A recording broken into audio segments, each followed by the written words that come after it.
பொன்னி கையில் கத்தி எல்லாத்தையுமே எடுத்துகிட்டு போயிட்டுருக்காங்க. அப்போ சக்தி பார்த்து கேட்குறாரு, எங்கே பொன்னி போகிற அப்படின்னு சொல்லிட்டு. இல்லை, நான் விறகு வெட்டணும், கடைக்கு போகணும், வேலை இருக்குது அப்படின்னு சொல்லிட்டுருக்காங்க. சரி, உனக்கு தேவையான பணத்தை நான் தரேன், நீ எங்கேயும் வேலைக்கெல்லாம் போக வேண்டாம் அப்படின்னு சக்தி சொல்கிறாரு. இல்லை சக்தி, கண்டிப்பாக நானே எல்லாத்தையும் பார்த்துக்கிறேன், எனக்கு எந்த பணமும் வேண்டாம் அப்படின்னு சொல்லிட்டு பொன்னி சொல்கிறாங்க. ஏன் பொன்னி நீ இப்படி பண்ணிகிட்ருக்க? அம்மா கூப்பிடலைன்னா பரவாயில்ல, நீ உள்ளே வா அப்படின்னு சொல்கிறாரு. அதெல்லாம் வேண்டாம் சக்தி, அத்தை கூப்பிட்டா மட்டும்தான் நான் வருவேன், இல்லைன்னா நான் வரவே மாட்டேன் அப்படின்னு சொல்லிட்டு பொன்னி சொல்கிறாங்க. எதுக்கு இப்படி அடம் பிடிச்சிட்ருக்கன்னு சொல்லிட்டு சக்தி சொல்கிறாரு. சரி, நீ வரலன்னா பரவாயில்ல, போகிற வழி தானே, நான் விட்டுட்டு போகிறேன் அப்படின்னு சொல்லிட்டு சக்தி சொல்கிறாரு.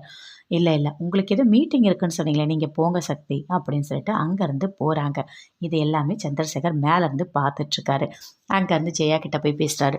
ஏன் ஜெயா நீ இப்படிலாம் பண்ணிகிட்ருக்க அப்படின்னு சொல்லிட்டு. ஏன் நான் என்ன பண்ணேன்? அவள் தப்பு பண்ணா, அதனால் அவள் தனியாக சமைச்சு சாப்பிட்றா. எனக்கும் இதுக்கும் எந்த சம்மந்தமும் இல்லை. எல்லாரும் ஏன் என்னையே கேட்டுட்ருக்கீங்க அப்படின்னு சொல்லிட்டு ஜெயா கோவப்படுறாங்க. இல்லை, நீ சமையல் ரூமுக்கு போக வேண்டான்னு சொன்னதுனால தானே பொண்ணு இப்படி வெளியே போனா அப்படின்னு சொல்லிட்டு சந்திரசேகர் சொல்கிறாரு.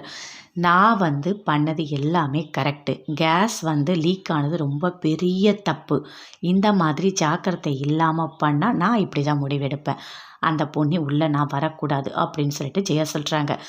நான் வெளிப்படையாகவே சொல்லட்டுமா, உஷா, மூர்த்தி எல்லாருமே சேர்ந்து எப்போ பொண்ணு வெளியே போவான்னு தான் காத்துட்ருக்காங்க. அதுக்கு தகுந்த மாதிரி தான் நீயும் நடந்துக்கிற அப்படின்னு சந்திரசேகர் சொல்கிறார். என்னங்க எப்போ பார்த்தாலும் என்னையே திட்டிகிட்ருக்கீங்க? அவள் செஞ்சது தப்பு. அந்த தப்புக்கு தேவையான தண்டனையை தான் அவள் அனுபவிச்சிட்ருக்கா. நான் ஒன்றும் இங்கே சாப்பிட வேணான்னு சொல்லலையே. அவளே தான் வீம்புக்கு நான் சாப்பிட மாட்டேன்ட்டு போனா. படட்டும், என்ன இப்போ பிரச்சனை? தயவு செய்து என்கிட்ட எதுவுமே பேசாதீங்க அப்படின்னு சொல்லிட்டு ஜெயா சொல்கிறாங்க. அதை கேட்டோடனே சந்திரசேகர் பயங்கரமாக டென்ஷன் ஆகிறாரு. நான் இவ்வளோ சொல்லியும் நீ உன் மனசை மாற்றிக்க மாட்டியா அப்படின்னு சொல்லிட்டு ஜெயா கிட்டே கேட்குறாரு. கண்டிப்பாக மாற்றிக்க மாட்டேங்க அப்படின்னு சொல்லிட்டு ஜெயா சந்திரசேகர் கிட்ட சொல்கிறாங்க.